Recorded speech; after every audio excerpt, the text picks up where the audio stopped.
First Corinthians chapter 9. Am I not an apostle? Am I not free?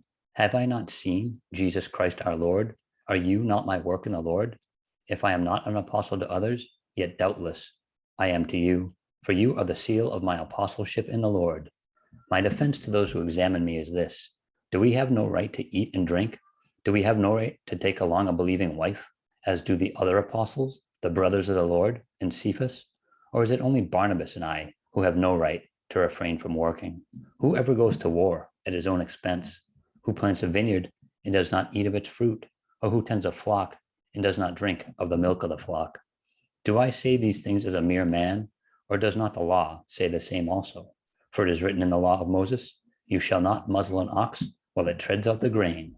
Is it oxen God is concerned about, or does he say it altogether for our sakes? For our sakes, no doubt, this is written, that he who plows should plow in hope, and he who threshes in hope should be partaker of his hope.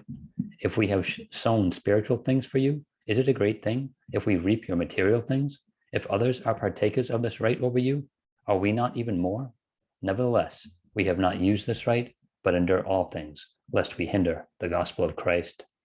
Do you not know that those who minister the holy things eat of the things of the temple, and that those who serve at the altar partake of the offerings of the altar? Even so, the Lord has commanded that those who preach the gospel should live from the gospel.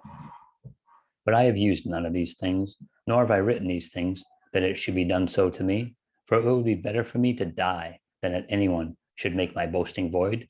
For if I preach the gospel, I have nothing to boast of, for necessity is laid upon me. Yes, woe is me if I do not preach the gospel. For if I do this willingly, I have a reward. But if against my will, I have been entrusted with a stewardship. What is my reward then? That when I preach the gospel, I may present the gospel of Christ without charge, that I may not abuse my authority in the gospel. For though I am free from all men, I have made myself a servant to all, that I might win the more. And to the Jews, I became as a Jew, that I might win Jews. To those who are under the law, as under the law, that I might win those who are under the law. To those who are without law, as without law, not being without law toward God, but under law toward Christ, that I might win those who are without law. To the weak, I became as weak, that I might win the weak. I have become all things to all men, that I might by all means save some. Now, this I do for the gospel's sake, that I may be partaker of it with you. Do you not know that those who run in a race all run, but one receives the prize? Run in such a way that you may obtain it. And everyone who competes for the prize is temperate in all things.